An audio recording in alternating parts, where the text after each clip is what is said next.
אומייגאד, אימא, אני בדיוק הורדתי את חיים בזה וכתבם באלוהים מעל הראש שלי. Israel पर हौसी लड़ाकों का फिर हमला। इस बार रामोन एयरपोर्ट को बनाया निशाना। एयरपोर्ट के मुसाफिर टर्मिनल से टकराया ड्रोन तैयारा।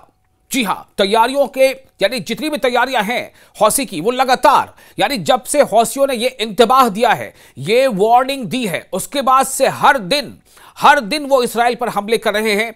कभी वो हमला ड्रोन तैयारी की मदद से हो रहा है, कभी वो हमला रेड सी पर हो रहा है। एक रिपोर्ट तो यह भी आ रही है कि जो अल अंसार यानी अंसारुल्लाह जो ग्रुप है हौसियों का, उसके बारे में यह रिपोर्ट आ रही है कि अंडर केबल जो है समंदर के नीचे गहराई में जो केबल जो वहां से गुजर रहा है, उस केबल को भी कुछ नुकसान पहुंचाया है। और इस बारे में ऐसा खदशा है, ऐसा अंदाजा है कि यह काम भी कहीं ना कहीं हौसियों ने किया, चूंकि इसके बारे में पहले उन्होंने इंतबाह दिया था। तो ड्रोन तैयारा और तैयारों की परवाज और फजाई हदूद मुतासिर हो गए पूरे तौर पर। जो रामोन एयरपोर्ट पर जो हौसियों ने हमला किया है ड्रोन तैयारे से, सबसे बड़ी बात यह है कि रामोन एयरपोर्ट पर इसका स्ट्राइक हुआ है और इसको लेकर के तैयारों के परवाज पर असर पड़ा और फजाई हदूद मुतासिर हुआ। दोस्तों, जैसा कि यमन के हौसी मिलिशिया ने इंतबाह दिया था, ठीक उसी धमकी पर अमल करते हुए, उसी इंतबाह पर अमल करते हुए, उसी वार्निंग पर अमल करते हुए इसराइल से बदला लेने का मिशन हौसियों ने जारी रखा है। ये हौसी हैं कौन? ये हौसी जिन्हें कि आप हूती के नाम से भी सुनते हैं।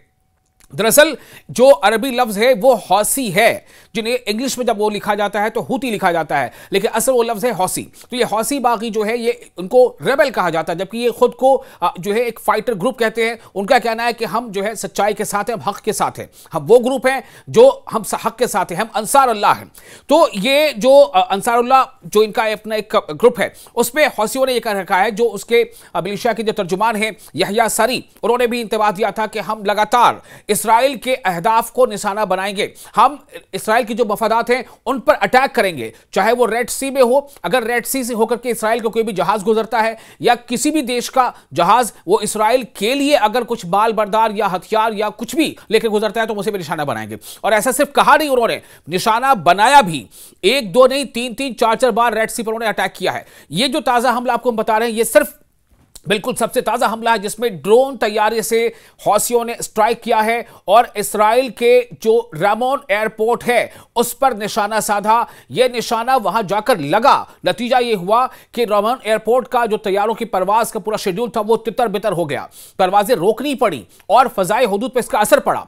इसराइली एयरपोर्ट अथॉरिटी ने यह ऐलान किया कि इलात के करीब वाक़े रामोन एयरपोर्ट के ऊपर फ़िज़ाई हुदूद परवाज़ों के लिए बंद कर दी गई है। यह है नुकसान, यह उस वार्निंग का नतीजा है जो हौसियों ने वार्निंग दी थी, जो हौसियों ने इंतबाह दिया था। ख़ास तौर से यह इंतबाह तब दिया था जब अब से तकरीबन 10 दिनों पहले इसराइली हमले में हौसियों के कुछ आला हुक्मरां जो है वो शहीद हो गए थे। जैसा हौसियों का कहना है कि वो शहीद हो गए।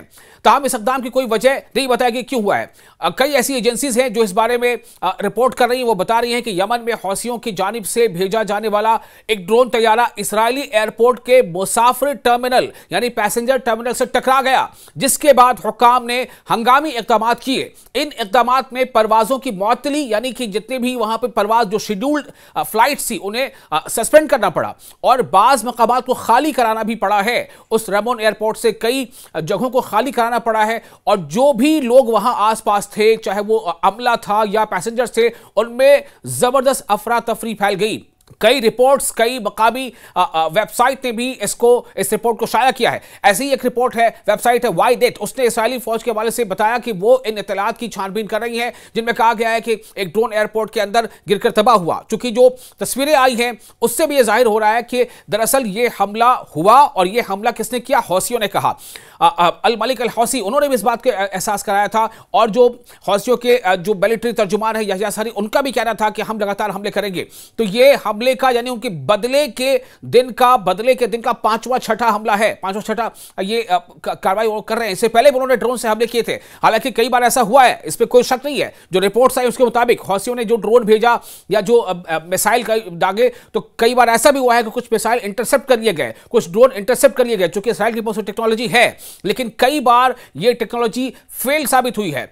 नतीजा यह होता है कि जब भी कोई इस तरह का सायरन बजता है, आसमान में कोई ड्रोन या फिर कोई बैलिस्टिक मिसाइल की खबर आती है तो वहां पर सायरन बजता है। नतीजे में इस्राएली यहूदी जो वहां पर आबाद हैं या जो भी कोई वहां पर आबाद है उनमें एक भगदड़ सी मच जाती है, वो बेचैन हो जाते हैं।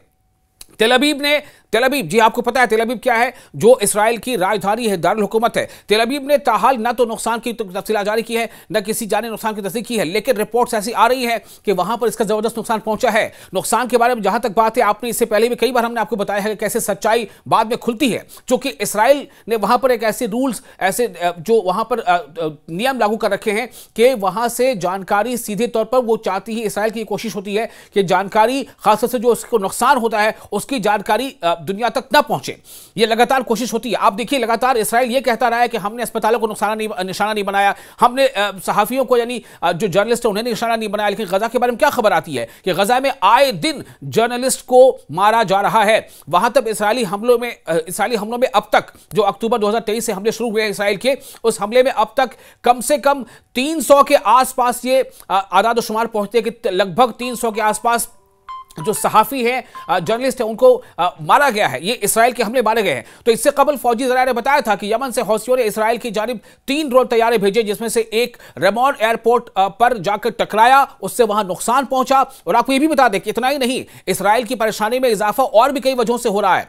एक इजाफा यह हो रहा है कि अभी एक रिपोर्ट आई है, आपने खबर शायद सुनी हो, कि यरूशलेम जो इस्राएल का एक बड़ा शहर है, यरूशलेम में फायरिंग हुई है और इसको फायरिंग करने वाले के शख्स का पता नहीं चला, लेकिन इस फायरिंग में 15 से 20 लोग बहुत सीरियसली इंजर्ड हुए हैं, जख्मी हुए हैं। रिपोर्ट्स कुछ ऐसी भी हैं कि उनमें बहुत सारे क्रिटिकल इंजर्ड है, यानी कि उनकी मौत भी हो सकती है, ऐसी खबरें आ रही हैं, वो इतने ज्यादा सीरियस है।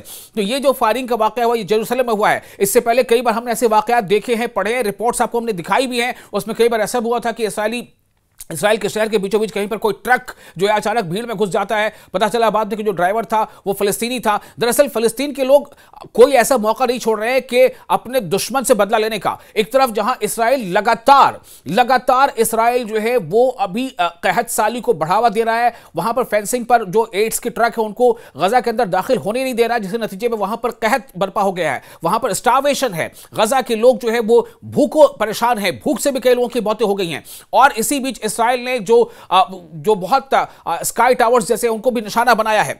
अब तो वहां पर इस्राएल ने ये स्ट्रैटेजी अपनाई है कि वो क्या कर रहे हैं कि एक कोई इस तरह का वैन होता है जो रोबोट वैन कहलाता है, उस पर बहुत सारा बारूद और धमाकेदार अशिया भर के उसे रात में किसी ऐसे मकाम पर पहुंचा दिया जाता है और बाद में उसको रिमोट से उस पर धमाका किया जाता है, जिसके नतीजे में कई जानें जा रही हैं। ये सब कुछ लगातार हो रहा है, लेकिन इसके बावजूद हौसियों का कहना है कि जो हमारी इस्तिताअत है, जो हमारी ताकत है, हम इस ताकत से इस्राएल पर हमले करते रहेंगे, इस्राएल पर गजा के हमले की मुखालफत करते रहेंगे और गजा और फलस्तीन के लोगों के हक में हम अपने हमले इस्राएल पर करना जारी रखेंगे।